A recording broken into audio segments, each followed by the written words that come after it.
This is Eagle Owl, and today we're going to talk about AJ Brown defending Deebo Samuels. Also, we're going to talk to Sean Jackson. Yeah, we're going to get into him praising Jalen Hurts. And lastly, Zach Ertz cleared waivers. Will he be a Philadelphia Eagle? But let's get straight into it.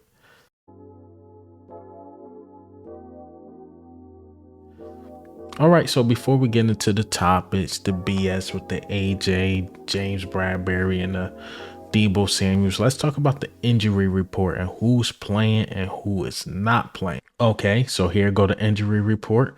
So Fletcher Cox is officially questionable for Sunday's game. Zach Cunningham is officially out. Justin Evans is officially out.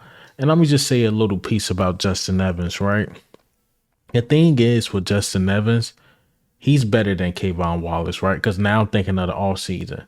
I kept saying they should have kept Kayvon Wallace over Justin Evans.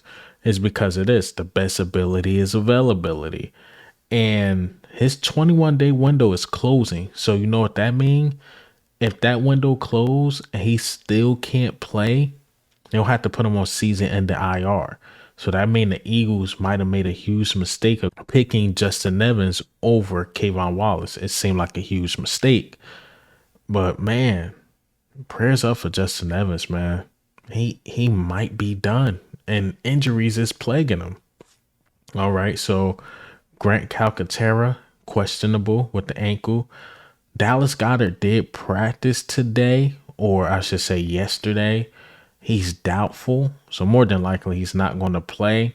I'm hearing this more of the doctors than him. He's saying he's feeling good, but again, the doctors are like, nah, bruh, nah.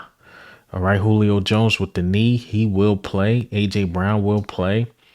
Jordan Davis will play. Lane Johnson will play. Devontae Smith will play. DeAndre Swift will play. And Milton Williams will play. Pretty decent injury report, I will say. You know, you basically only got about two guys officially out. I know Dallas Goedert more than likely is going to be out, and Fletcher Cox is going to be out. We'll see. So that was technically four guys. Justin Evans haven't been playing, so really only three guys. I mean, we should be able to win this game. We should be able to win this game. The injury report again. Yes, there's a lot of names on there, but it's a lot of guys playing, so can't get mad at that. So let's get into the foolery, man. Actually, before we get into the foolery, shout out to James Bradbury, man. He posted up some pictures today, and one, he exposed the fan, how we flip-flop. You know how we do in Philadelphia. So this fan DM'd him about the game against the Bills. All right. So the fan put out, pack your effing bags and get the F out of Philadelphia. An hour and some change later, never mind. You chilling, big dog. Peace at my place tomorrow night for Monday Night Football. You know how we do, but James Bradbury was on one. He had to expose the fan real quick. Shout out to James Bradbury. All right, so speaking of him, of course, our media's been asking our players about what Deebo Samuel said. And a lot of people didn't like what AJ Brown had to say. But let me go ahead and play this clip. I don't think Debo means any harm, like, but I just think he's just that's just him. He's just having fun, you know. And I don't think it's just a shot at Bradbury, like personally. Like he's just talking. That's just how he talks and all the time. So he's a big kid. Put it that. What I have to say about this? AJ Brown, am I a fan of what he said? Not really, because it felt like he was defending Deebo on why he called James Bradbury trash. But at the end of the day, I know Deebo is your friend, but James Bradbury is your teammate. And let's listen to what Slay had to say. I actually like what Slay had to say about this. It's like, of course I ain't like the choice of words, but because, we all men, we respect the game, and we all blessed. I don't understand why you attack definitely another man at the position we playing at the highest level. But, that's his opinion. I know Deebo personally, man, he's a good dude. But I think he probably should have like a way better choice of words for saying like, trash. But, that's his opinion though. Everybody got an opinion, so It is what it is, though. But I ain't like that. But cause, like I said, I know Deebo pretty well. I talked to him about it, and but yeah, that's his words, though. That's how he feel. That's how he feel. You see how Slay, like, yeah, Debo's my guy, but I don't like him using the word trash. And AJ could have said the same thing. AJ is basically saying, like, we know how he is. James Bradbury don't know how he is. Him and James Bradbury obviously not that cool. So I think he should have said something like, yeah, Debo's my man. Like, I don't like the word trash. Like, he called him trash. That's all AJ had to say. But then AJ Brown didn't like the response. And I don't think fans were at him hard. It was just like, yeah, but James Bradbury's your teammate. But this is what AJ had to say to respond to the fans that were attacking him. That was my dog before I got here. That ain't going to change because we're playing against each other and because of what he said. Move around. Pretty poor response. I know I responded under him. I was like, man, I don't even care. As long as you play at a high level and win, I don't care about the bantering back and forth. But I don't know how the locker room is now. I think AJ should have used better words, but when you're in the moment talking about it, you don't want to bash your friend, you don't want to bash your teammate. I don't know. It looked like AJ was really thinking of like, dang, what should I say? What should I say? And then when you look at it, it's like it just came off bad. And again, he has a tight relationship with Deebo. And Deebo's probably one of those dudes. Like, I'm from North Jersey. I always claim that. And I live close to New York. A lot of people talk like that. So I'm used to hearing words like trash and the worst of the worst words and not being that serious. Let me say that. But this is the NFL, media, everybody's watching it. Using the word trash is, it's like the lowest of the low. Like Darius Slay said, we all professionals. I just wish he didn't use that word. All right, so let's get into the next topic. Zach Ertz. Nobody claimed him. He cleared waivers. He's officially released. And there's a report out there by Adam Schefter that the Eagles could be looking to sign him back. It could be a reunion back to the Philadelphia Eagles. I like this because, again, is he better than Dallas Goedert? No, he's not better than Dallas Goedert. Now, is he better than Grant Calcaterra? Is he better than Jack Stoll? Is he better than Albert O? I would give that a yes. So he can come back, be that number 2 guy, and send him off right. Maybe he could win another Super Bowl. Now he gets a chance to be on a legitimate team, back with the Eagles, pay him some type of minimum, get him back, let him finish the season with the Eagles. Of course, Joseph Nagata got to give up number 86.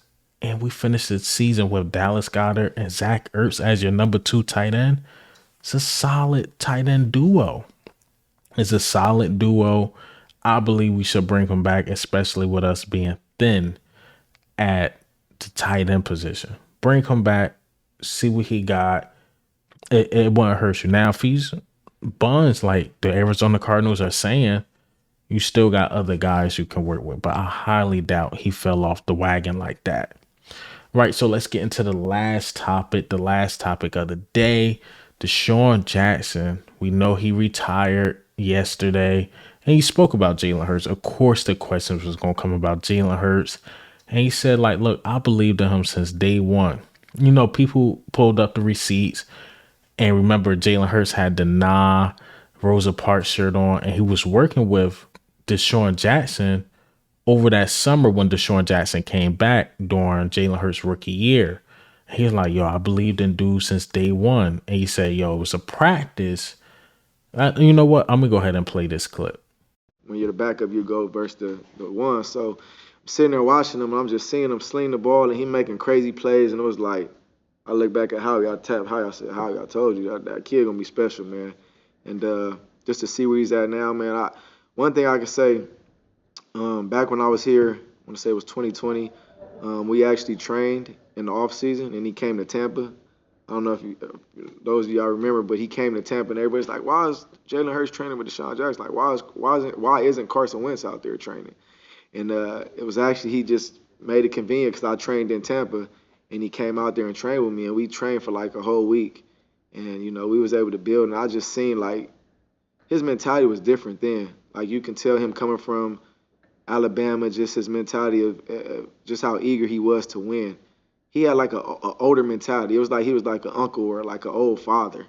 And it was just like the game was never too big. It's just his persona, his demeanor. He's like walking around, he's flicking the ball. I'm like, something special about him. I was like the game is not too big for him. It's like he been here before. So I definitely saw Jalen Hurts before what the world sees now. So I feel like he's just starting, man. I think he's gonna be here for a long time, man. He's gonna have some special moments here in Philadelphia, and as you can see, man. As you say, Deshaun Jackson explained it better than Eagle Owl. And like he said, it was a time where it was the twos against the ones, but they had Jalen Hurts and Alshon Jeffries, and DJ looking at Howie like, yo, you got one. You got one. And Carson Wentz was there. He like, this Jalen Hurts dude is the real deal.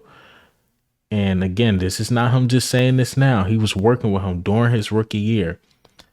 And he probably seen things that we didn't see yet, of course, during his rookie year. And you could say even that second year, you could see him developing. He's getting better and better and better.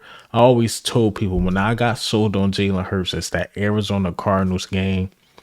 It was his rookie year. That's when I got sold on him. We beat the Saints, and the Saints were a good team his rookie year. I'm like, okay, we see he can run the ball. The Saints wasn't expecting that, and we end up beating them. But he did things against the Arizona Cardinals with his arm, his leg. He was resilient, did not want to lose. I'm like, yeah, we got one. And, history in the making, man. History in the making. But again, we can't lose to the 49ers. Deshaun Jackson, retirement day. He said pull out the number 10s. But hey, man, what do you think and how do you feel about the news today? The James Bradbury thing, is it being overblown? Maybe. Maybe it is. Maybe it's not. Also, Zach Ertz, the injury report, all that good stuff. But this is Eagle Owl, man. How about